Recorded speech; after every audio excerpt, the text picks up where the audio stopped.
I guess we'll get started. Thank you all for coming. So my name is Tim Tipton. I'm the Commissioner of Public Safety, and we're here today to talk about the Oklahoma Highway Patrol Troop Realignment that'll be taking place starting November 1st of this year.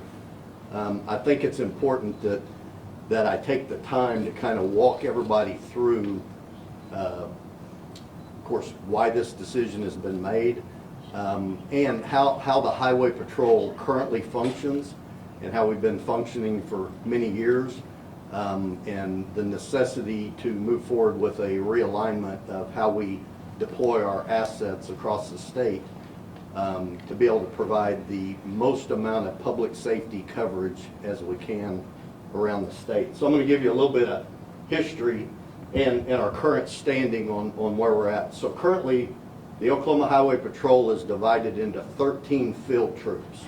And this map on the screen depicts where those different troops are. Troop A is in the center of the state, Oklahoma County, and the surrounding 6 counties around Oklahoma County. There's currently 43 troopers assigned to that area. Troop B is the Tulsa area and the 6 counties in Troop B. And then you can work your way around the state and see Troop C, D, E, all the way through Troop M. So these are our 14 field troops where troopers are assigned to do the duties of a state trooper around the state. So several issues have taken place over the past decade and have kind of really ramped up in the last several years as far as traffic patterns, traveling motorists through our state, statewide. So our true function as the Highway Patrol, of course, is to be able to cover the interstate system across the state of Oklahoma for motoring, public traffic safety, and public safety, and to assist those other law enforcement agencies around the state that need our assistance. So we've traditionally been in the Troop A metro area, and as you can see, those 43 troopers that are assigned, that's 43 in all 7 counties around in the Oklahoma City metro area. In Troop B, those 51 troopers are assigned not only to Tulsa County but to Rogers Creek and Okmulgee County. So there's several different counties that they also cover up in that area. If you look at the footprint of law enforcement in the state of Oklahoma, municipal, county, state law enforcement, those 2 metro bubbles of Oklahoma City and Tulsa is where the bulk of law enforcement work daily in the state of Oklahoma. In the Oklahoma City metro area, there's somewhere around 2,000 law enforcement sworn officers amongst all the municipalities and counties inside that Troop A metro bubble. If you look in the Tulsa metro area, they're about the same as far as total number of law enforcement in the area.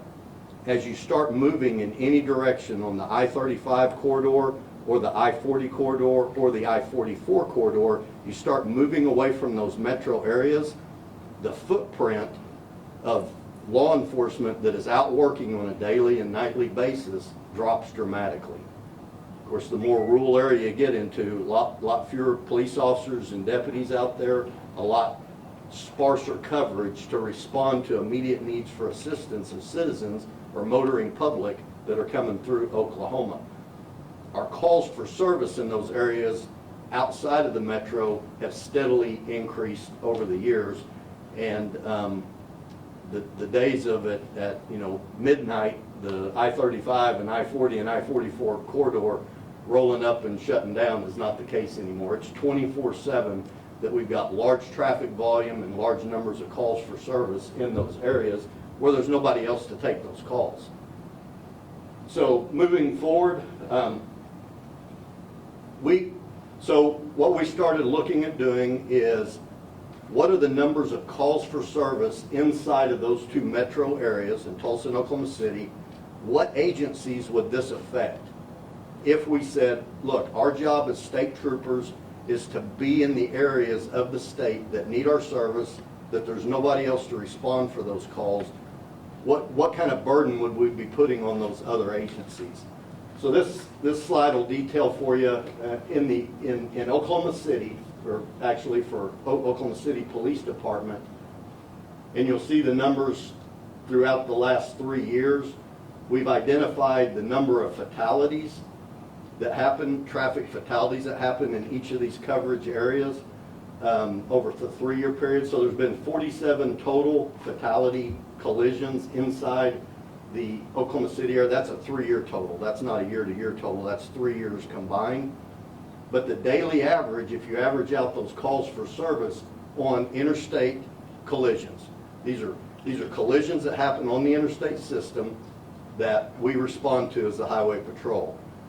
When I say not all of these required an OOCR, not every one of these calls for service requires the trooper or whoever's responding to fill out the official Oklahoma collision report form. Some of them are one-car crashes that the driver doesn't want a collision worked, or a very minor 2-car crash that they exchange information. But we went ahead and listed every call for service for a collision on the interstate system. So that averages out to a little over 13 calls a day. So Oklahoma City would need to be able to respond to 13 collisions on average per day over a 24-hour period per year. Edmond, the area of coverage that it would require them on that northern I-35 corridor for the city of Edmond would be a little over half a collision a day. Del City, their area on I-40 just east of Oklahoma City, 0.21 collisions a day. Midwest City, it's 0.07 collisions a day. The city of Moore, it's a little over 1 collision per day over a 24-hour period that they would have to respond to. Norman is a little under 1 call for service on a collision per day, and the city of Tulsa is a little over 1 call for service over a 24-hour period any given day out of a 365-day year. So these are the numbers that we're looking at, that those 7 respective agencies, this movement would affect these 7 agencies. In Tulsa, it's just Tulsa PD that it affects. In the Oklahoma City area, and I'll talk in a minute about the boundaries of what we're identifying as the metro bubble, that we'll be moving away from taking those calls for service, and we'll be deploying our assets in other places. So a big topic that's come up is about commercial motor vehicle collisions, and how does that work? So first of all, let me give you the numbers of how many commercial motor vehicles happen in all the interstate system that we're talking about pulling out of in the Oklahoma County area. It's 3/4 of a collision a day is what it averages out to. In Tulsa County, it averages out to about 1 collision a day. That's included in those other numbers. It just happens to be that's a commercial motor vehicle. So real quickly, if I was a trooper and I pulled up on a scene of a collision that involves a commercial motor vehicle, if it's a non-injury collision, then that collision is worked just like a collision between 2 passenger cars. There's a couple of extra places on the OCCR that you have to fill out, or OCCR, the collision report form. You got to report the U.S. Department of Transportation number and check a box that it's a commercial motor vehicle. All the rest of the interaction is the same. If it's a commercial motor vehicle collision that involves serious bodily injury or a fatality, that normal everyday trooper works it just like a regular collision, but only our size and weights division troopers are trained in the specialty training of doing commercial motor vehicle inspections. That trooper right now calls a Troop S trooper to come and do a post-collision inspection. We respond to those calls for assistance every day around the state with multiple agencies, every agency. If any police department, sheriff's office is working a collision that involves a commercial motor vehicle and a post-collision commercial motor vehicle inspection needs to be done, that's what our size and weights troopers do. They respond to that scene and assist that other agency. We will continue doing that in Oklahoma County and Tulsa County in the areas, these metro bubbles that we're talking about. So there won't be a change in how we handle the response with specialized troopers who train in and can do those post-collision inspections. Uh, I wanted to show everybody where our allocation of troopers is right now, currently as we stand. So right now today we have 589 personnel at the trooper level. So even though all of us, and this is our command staff standing in the back of the room, Chief Jody Williams and our assistant chief and our majors. In the highway patrol, trooper is not only a position, but it's a rank. That's the entering position when you come on the highway patrol. If you promote to the first level of supervision, you become a lieutenant. If you promote above that, you're a captain, which are normally commanders over different troops and divisions. Then we have majors, an assistant chief, a chief, an assistant commissioner, and myself as the commissioner. So the people out doing the work daily, interacting with motorists and working collisions and doing all the other assignments that we have for the highway patrol, the number of troopers we have is 589. This depicts where they're assigned. So 313 of them are assigned to what we call the field troops, which was that A through M map that I showed you a while ago. We have 75 troopers who are assigned to the turnpikes. So our turnpike system is kind of divided into two separate troops, and they're troopers that are assigned specifically to turnpike assignments that do the same work. They just, their area of operation every day is on the turnpike. I'll give you some examples of some of these other ones. We have 7 people assigned to the Oklahoma Highway Patrol Bomb Squad. In Oklahoma, there are really only 4 certified official bomb squads in the state. Oklahoma City Police, Tulsa Police, Edmond, Oklahoma County Sheriff's Office, and then the Highway Patrol. Our bomb squad has a mission of responding to any threat of explosive devices, bomb sweeps across the state. Anywhere outside of those other 3 jurisdictions, then we go and respond to those.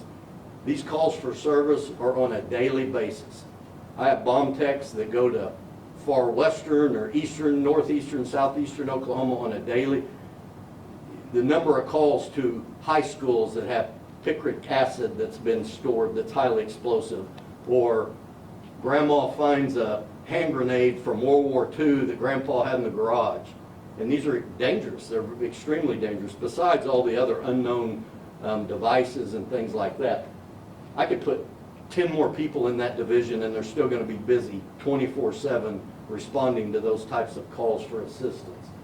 Our executive security, you can work your way down the wellness division that the state legislature put into law several years ago. One of the greatest things that's ever happened for first responders in the state to have this wellness division. We have 3 full-time assigned to that position. Troop R is the Capitol complex. Troop S down toward the bottom, that is the size and weights troopers that I spoke about that are specifically trained to handle commercial motor. Those 47 troopers are spread out in regions around the state, and that's the work that they do, inspections and dealing with commercial motor vehicles on a daily basis. On the other side, our lake patrol. So the highway patrol has the duty and responsibility to patrol every state lake. So we have troopers who are out in boats, working those state lakes, working drownings, taking enforcement action on those state lakes across the state all the time. This time of year, we don't have enough of them, and it's always busy with those guys. I was going to point out the one above that, traffic homicide. So we have a division that works traffic homicides. If there's an auto collision that it's found that the act of whoever was the cause of this crash has committed a crime, then the expectation of being able to prosecute that and work with a district attorney to prosecute that case, whether it be a manslaughter case or a murder 2 case, whatever it turns into, the technology and the level of training that those traffic homicide troopers have to recreate that crash and build all the data for a successful prosecution is a high level of training. Those 17 or 16 individuals provide that assistance to agencies all over the state. Now, the larger agencies that have the exact same skill set, Oklahoma City, Tulsa, Edmond, Moore, some of these other agencies, they have their own traffic homicide investigators. And they do the same type of work, and they're trained to that skill level as well. But most of your outside agencies, smaller agencies, don't have the manpower or the skill level to produce those types of homicide investigative reports. So we provide that as a service around the state to assist all those other agencies.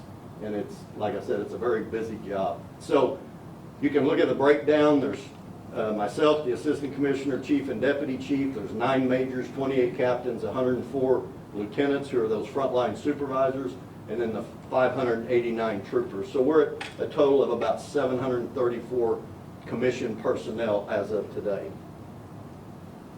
So the way our troop realignment is going to go, and the way we're going to redeploy our personnel assets around the state, is we're shifting some of the boundaries of our field troops. For instance, Troop A in the center, the Cleveland-McLean County, the county calls, will shift down to what we call Troop F. Pottawatomie County will shift to the east for supervisory and leadership and designator out to Troop D. Lincoln and Logan County will move into Troop K, which is kind of that north central troop, and Canadian County field troop assignment, Canadian County will shift over to Troop G, which is based out of Lawton and runs up there. We will then create an interstate troop, which will be headquartered out of Troop A here in Oklahoma City. Those troopers who are assigned to the interstates will then be deployed outside of those metro areas along the corridors of I-40, I-35, and I-44. Our goal is to provide 24/7 coverage on that interstate system. Right now today, and it's been this way for several years, if you leave the Oklahoma City or Tulsa area after 11, 12 o'clock at night, there's not a trooper out working on I-35, I-40. They're at home. They've worked their 8 or 10 hour shift, whatever schedule they're on. They go in, they now get put on call. So that trooper who worked that day shift is now on call. Goes in, he worked an evening shift, or he or she worked an evening shift and goes in at 11 p.m. They'll now take calls from 11 till, we'll say 2 o'clock in the morning. Then the day shift trooper, who's supposed to come out at 6 or 7 a.m., will take calls at 2 o'clock in the morning until their shift starts. The number of call-outs has increased year over year. Those troopers very rarely don't get called out in the middle of the night. And a majority of those calls are for the interstate system. Again, our traffic flow, if you've driven lately from Oklahoma City to Dallas on I-35, and look, it's a lot more travelers coming through our state. It's people going to large casinos. That traffic pattern, what used to look like a Friday afternoon, that can go on all night Friday night, all night Saturday night, all night Sunday night. It's just the traffic patterns have become increasingly higher volume, and yet we have no coverage on those areas. Then the problem it puts us into is that trooper who is assigned to whatever county they are in, and you know, they get called out in the middle of the night. They got to get up, get dressed, drive from wherever they live out in the 2 or 3 counties away from I-35, drive over to respond to that call. It is not a timely response.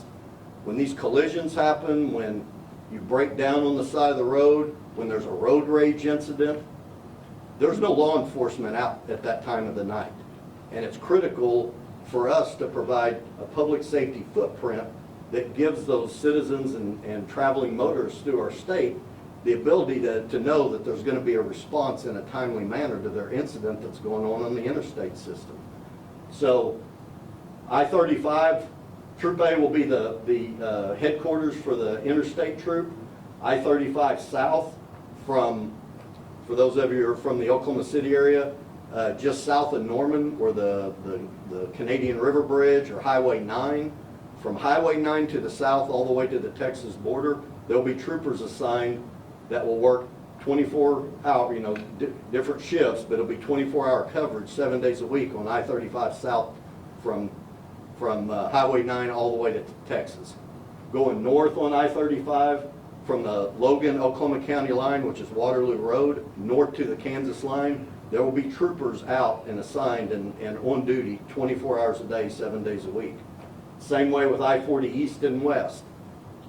west, if you're going on the west side from somewhere around Morgan Road or County Line, Oklahoma-Canadian County Line, all the way to Texas, and going to the east somewhere out around Peebly Road, which is where Oklahoma City city limits go to, east all the way to Arkansas. There will be troopers out working 24/7. So there's going to be a much better coverage for public safety in those areas. Same way with I-44, which includes the Bailey Turnpike, the Turner Turnpike, and the Will Rogers Turnpike. That I-44 corridor that goes from Texas to Missouri will have 24/7 coverage on it. It's not been done before in the past, but we feel that, again, the calls for service, the traffic patterns, the incidents that occur on the interstate system require us to be able to have coverage for our citizens in those areas. So what essentially this will look like on coverage on the interstate, we're going to assign 34 troopers to the I-40 corridor. Gives you the amount of miles at that coverage. Here's the thing that we're excited about. It'll make it to where each trooper on that interstate system has less than 30 miles of coverage.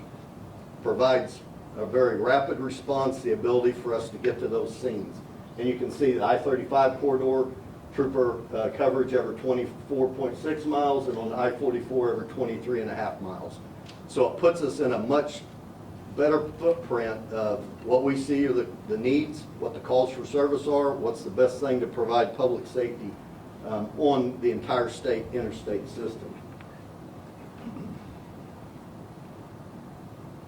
What does this do to the agencies that are going to be taking over these calls for service inside their incorporated city limits?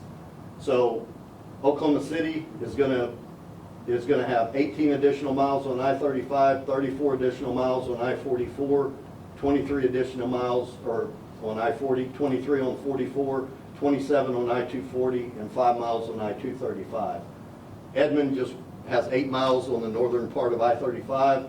Moore has 5 miles on I-35 just to the south of Oklahoma City, and Norman was 7 miles. Midwest City and Del City, it affects them over on I-40 going east from Oklahoma City.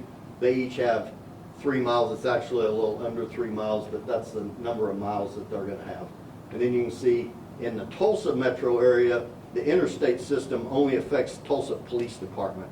No other part of the interstate system runs through those other city limits. So it's just Tulsa PD, and they're picking up that 24, 15, and 3 miles.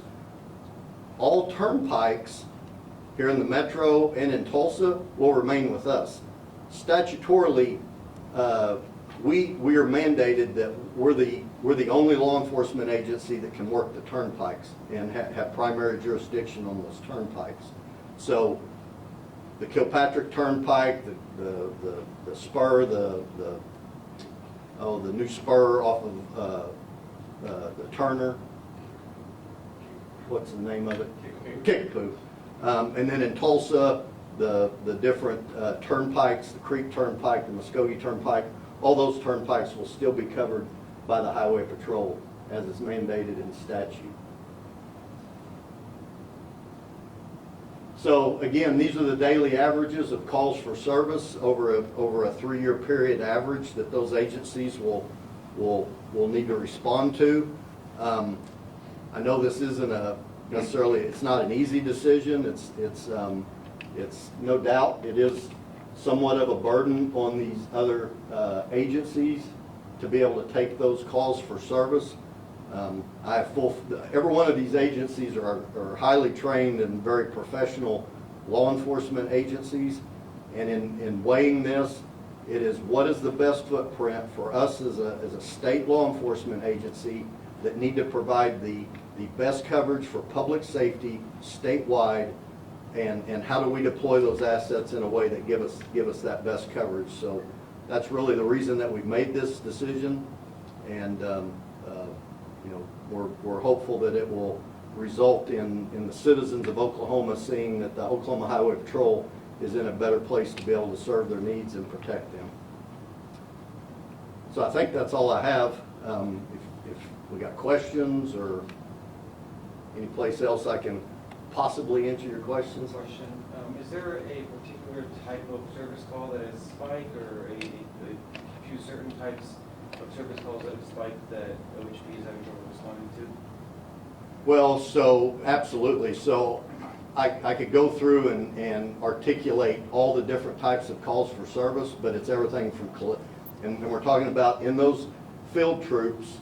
So, and this is one other point to your question, what kind of calls for service? It's everything from collisions to road rage incidents to wrong way drivers to DUI. I mean, intoxicated drivers. It's a litany of different call outs on those. Here's the other issue that this is going to help us resolve. When that, I'll use I-40 west as an example. As you travel west on I-40 and you move into what we call Troop H, I-40 west, not only does that local Troop H county trooper have to get called out to go to a call on the interstate on I-40, now when he gets called out, he'll go ahead and stay out and finish his shift. Now that gap now gets pushed into the daytime, that afternoon, that there's no coverage at all. If by simply putting in an interstate troop that covers those calls for service on the interstate, it now frees up our county troopers to go do their other normal work on state highways, on county roads, that assistant to the local small police department, the local small sheriff's office. And you know, we're an agency assist agency, right? We help a lot of other law enforcement agencies. And that's what we look at, is that assistance call that doesn't even have anything to do with a collision. In the Oklahoma City and Tulsa metro area, there's literally thousands of police officers who can respond to that. You get out in Troop H in western Oklahoma, and the resources are very limited.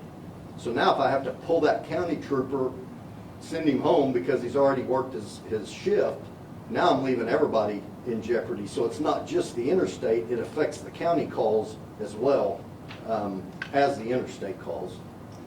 And Commissioner, for those calls, some of the municipal police aren't trained to do, such as you spoke on the commercial motor vehicles.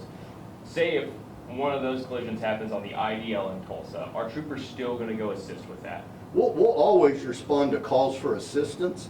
It'll just allow us to have our troopers out in those more rural areas of the interstate.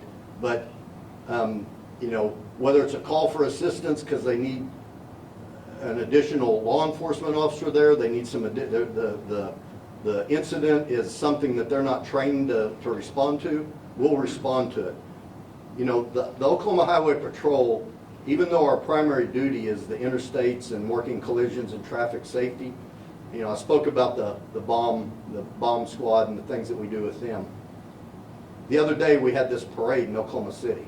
Like over 500,000 people came to it, right?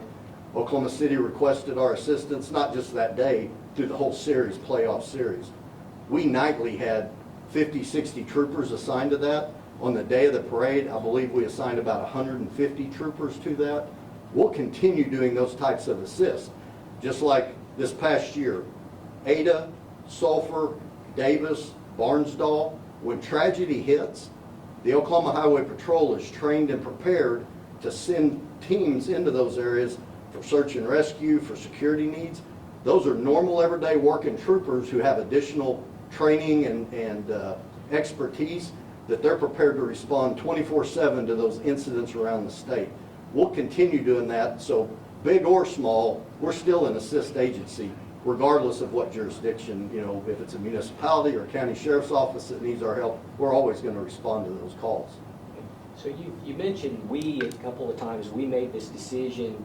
I'm curious about who we are, and if you got feedback from Tulsa PD and Oklahoma City, did they contribute to this decision?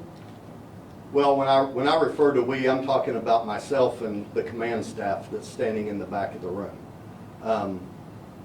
So that's the we I'm referring to. We did meet with the leadership from all those different law enforcement agencies and explain to them the reason behind what we were doing. They're in a situation where they feel they're stretched for calls for service as well, and I fully understand that. So,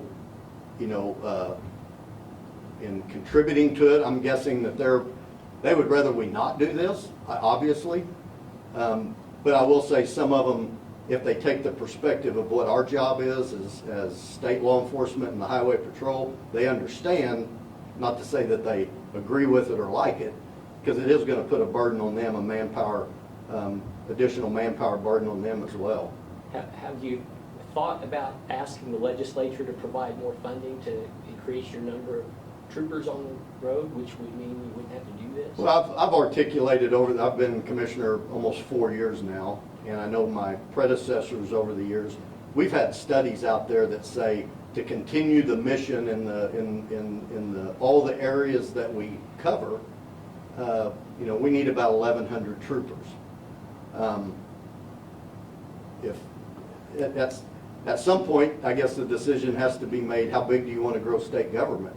And are all those things necessary, or can we go through partnerships such as this to take up duties and responsibilities that allow us to meet the missions that are the most critical, and that other agencies are able to partner with us and take up areas that are public safety in their municipalities, in their incorporated city limits. You mentioned, Commissioner, that, sorry, I lost my train of thought. Come back to me. Oh, yeah, I found it. Remember. Sorry. You mentioned that this has been an ongoing problem for years. So why now? What's changed? Has there been an impetus? Yeah, good question. So I mentioned that I'll repeat your question for that. So it's been an ongoing problem for years, and why now? So it has been an ongoing problem for years. I was recently visiting with an old retired colonel, chief of the Highway Patrol. This was almost done probably back in 2002, and for some reason it just, the change wasn't implemented. Here's what's changed, and for some of you, you'll understand. When I talk about traffic patterns, traffic flow, the volume of people coming into our state on our interstate system, it's not just our interstate system. If 15 years ago, I would have told you that there's a 5-mile traffic jam going into Ho Chi Town, Oklahoma, that would be unheard of, right? Have any of you been down to southeastern Oklahoma on a Friday, Saturday, or Sunday, any summer night? I mean, that's why now. I mean, it has gotten to the point of, for us to be able to respond in a timely manner and have the proper amount of coverage with our current manpower, this is what we have to do. Now, a more specific timing issue is this. This implementation of this plan, we will not be making any troopers move their residency. They all get to stay living where they're living and deploy them out to their area of operation. There's one time in a trooper's career, every one of these guys standing up against the wall, and I think we've got 52 cadets upstairs right now. When you when you apply for the Highway Patrol, you know that out of the academy, you're going to be told where to live. We're going to deploy you where we need you to go. We've got an academy that hopefully graduates 52. We want to let them know where their new assignment is going to be, and that we have 2 types of academies. This is what we call a traditional academy. The other type is a lateral academy. In a lateral academy where somebody's already a law enforcement officer, we do a shorter academy. We give them guarantees that they get to go home or wherever they want to be assigned. With a traditional academy, we move them where we need them. We only do a traditional academy about every 2 years. So this is our one shot. They're going to graduate in October. That's why this becomes effective November 1st. We now get to deploy those 52 where we need them to implement this plan. So that's more specific about why right now, but historically, why now? This has been an issue, a public safety issue that's needed to be addressed, and I believe it's reached critical mass where we're not providing that public safety footprint outside these metro areas with that mass amount of law enforcement in the metro areas. We're not providing it the way we should in the outlying areas. Commissioner, you spoke that there was legislative study showing the need for this, and then there's obviously a need to cover that growing interstate traffic. Was that ever addressed with legislators this last session? Well, I've always spoken about it. I mean, I do it in my budget presentations about what right size looks like for the current mission. And that's not my decision, right? I mean, all elected officials, state elected officials, House and Senate and executive, they all have to make a decision, how big do you want state government? And is with the manpower we have, are there efficiencies that we can do that can resolve the biggest public safety issues? And that's what I believe we're doing here. So, you know, does somebody want to take it a different direction? I'm working with what we've got, and this is, so I'm not mad about it either way.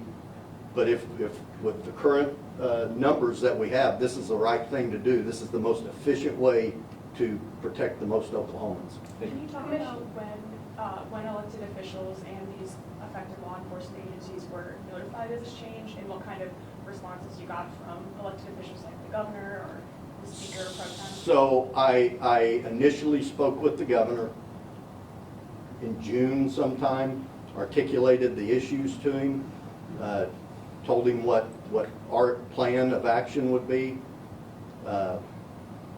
He listened to me. He said that makes sense, and if that's the direction that I felt was the best way to go as Commissioner of Public Safety, that he supported it and to move forward with it. I didn't speak with any elected officials. After that, I spoke with chiefs of police at different times ahead of any announcement, and then we did send notification to House and Senate leadership ahead of time before the announcement. But this really weird thing happens when you start talking about it to a bunch of people. All of a sudden, news stations start reporting it when I haven't announced it and really confirmed anything, and that's exactly what happened in this instance. So apparently y'all do your job good and dig around and find out rumors before they actually get officially announced. Commissioner, on average, how many troopers will now be within these new drawn jurisdictional lines? Is it going to be more evenly spread out? I know like in Tulsa and OKC was like 50-some troopers, but now with these new jurisdictions, what will that look like? Yeah, I think I just messed up the PowerPoint. So here's a interesting part of that. The Troop A, can you go to, yeah, you go to that first slide, thank you, Greg. Troop A, we currently have 43 troopers, and that's in all those assignments for all 7 counties of Troop A. We still have to cover the county calls in Cleveland, McLean, Potawatomi, Logan, Lincoln, and Canadian County, 6 of those. So there will be troopers assigned to those counties, and they'll go to their new drawn troop boundaries. An interesting thing in Oklahoma County, Oklahoma City, corporate city limits engulfs almost the entirety of Oklahoma County. Anything in Oklahoma County that's outside the incorporated city limits, the Oklahoma County Sheriff's Office already takes those calls. So we don't have a need in Oklahoma County to have troopers assigned to Oklahoma County. We're going to be able to push all those troopers out onto those interstate troops. In Tulsa County, it's not like that.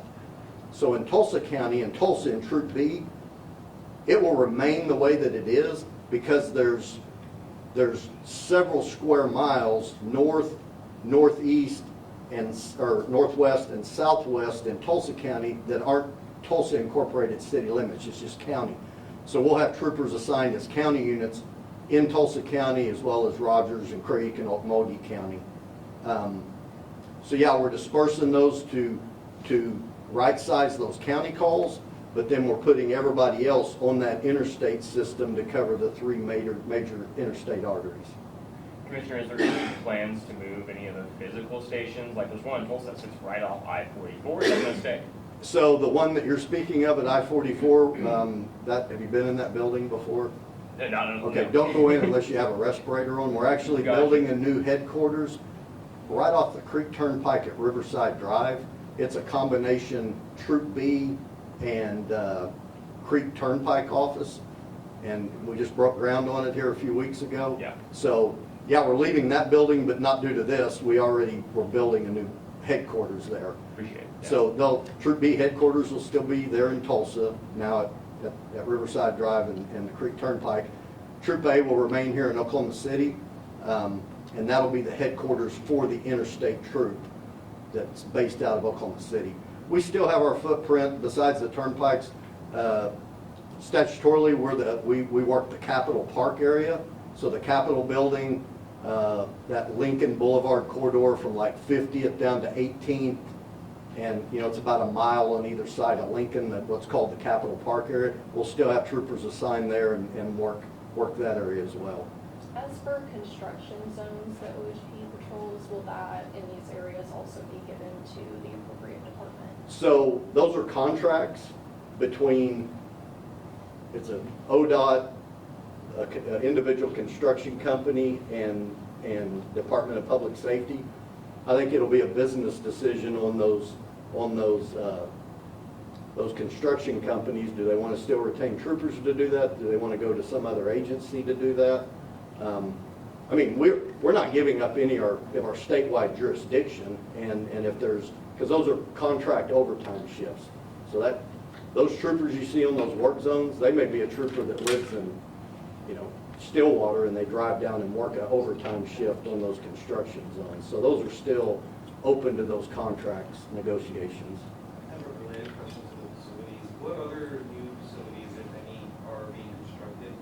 And has that been a legislative effort to? Yeah, so the legislature gave us money to build that new Troop B headquarters in Tulsa.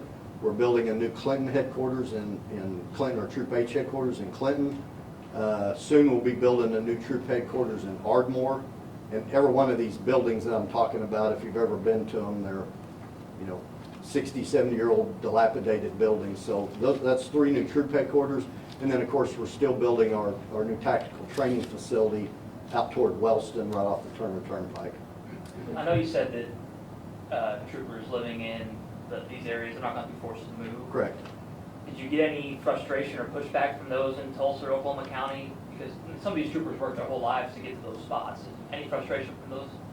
Well, and I think anytime you break, look, I grew up working, I've been here 37 years. My most favorite assignment in my whole career was probably working Troop A Metro night shift. It's the most fun, exciting, right? So do we have troopers that they really enjoy that work? Absolutely. We met with all those troopers, both in the Tulsa and Oklahoma City area. We let them express their concerns, their likes and dislikes about it. The kind of the cool thing about being a state trooper, it really doesn't matter what part of the interstate you're working. Those same public safety issues exist statewide, so they're going to be doing the same type of work. They don't have to buy a new house or move somewhere. So I believe that as we move forward with it, over my 37 years, there's been a lot of changes that have taken place that at the time I personally may not have agreed with it. But then with hindsight, I'll probably look back and go, well, that's probably the right thing to do. I'm hopeful that it'll be that way too. How much do you envision the plan changing, if at all?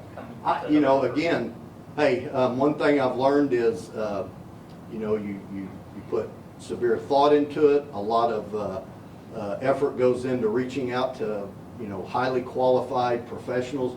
The other day we were meeting about this, and I referenced that we've got like 600 years of combined experience in the command staff, because they're all old. Then I remember I'm older than all of them, but so a lot of good insight from each one of these command staff members.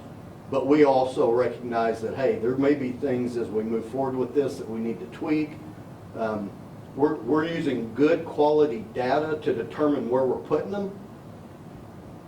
There's a couple areas that I believe we may be a little short, but it may take another academy to graduate to fill in those spots, and I think we all would say that. But I think we've done our due diligence in it, in justifying why we're doing it, and in how we're going to deploy it. But we know that there could be changes that need to be made. Commissioner, I want to bring something up to you. I think it's really around gotten a couple tips about it. Some people think that this decision is punishment to police departments that are participating in Operation Guardian, the governor's initiative. Does this have anything to do with that? Absolutely not. I guess that's the hoaxes and things that go on, which, yeah, I get told stuff that I've done and said on a daily basis that couldn't be further from the truth, and that couldn't be further from the truth. So you said that in Tulsa County, there's 1.2 average collisions per day that the troopers have been responding to. Do you have the same kind of stats for like DUI arrests made by troopers in Tulsa County or tickets issued in Tulsa County by troopers per day? Per day? Say, that you can, so we can kind of show what the Tulsa Police Department will now be kind of have to take responsibility for those kinds of same issues. Yeah, but then I would have to go through and be able to break those down to, was that DUI arrest made on the interstate or was it made off the interstate? I could probably dig that data up, but it would take a while. Well, and that kind of begs another question. If you got a trooper that's heading down an interstate in Tulsa, heading towards his job on Creek County, but he sees somebody weaving or doing Take 90 action. miles He's an a hour, state trooper, do his job. he'll still be pulling people over. Absolutely. Really quick question. I know you said that it wasn't any form of punishment for agencies that aren't participating in Operation Guardian. Is there any relationship to immigration enforcement? With this? With this? No, no. This is about statewide public safety, response for calls for service on our interstate system. And where is our state lacking that law enforcement overall coverage for response? Commissioner, you want to address other states that follow us? Yeah, so other states have had to address this problem over the past several years. Texas DPS has this same model. Kansas Highway Patrol has the same model. Maybe Missouri or Arkansas. There's other states, surrounding states, that have already had to address this and have already moved that direction. So probably aligns a lot with how Texas DPS and how they deploy their troopers in Texas. What areas will still be considered short-staffed across the state? Well, I'd have to go through the whole list. I mean, there's money doesn't fix everything, right? And but there's always areas. But this is my personal belief.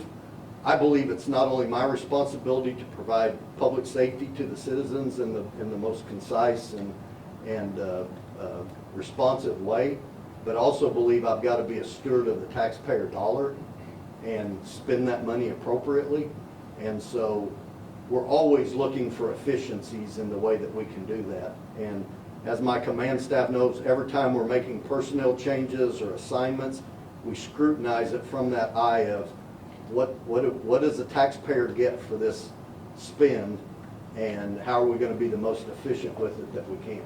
So what do you say to the taxpayers in these metros who are now losing this service? You know, how is it equitable to them if they're, still putting their tax dollars towards this? But Right. Again, I personally believe that the professional officers in Oklahoma City, Edmond, Dale City, Midwest City, Moore, Norman, and Tulsa can take that 13.69.21.07 that in weighing that,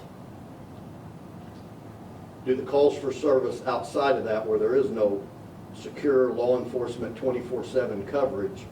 Are we providing a better service? I could relate stories to you where people from Oklahoma City call me in the middle of the night and saying, my daughter was headed home from Dallas, she broke down somewhere in the Arbuckle Mountains, can you get a trooper to her? So they have an expectation outside of Oklahoma City as well as inside of Oklahoma City. It's a statewide expectation. So in between now and October, what does this transition look like? Are you guys going to be helping these local agencies, and what are you going to be doing to assist them? Well, from now till October, things will continue as they have been. But on November 1st is when, because of this academy graduating, that'll be when everybody will redeploy to their new assignment.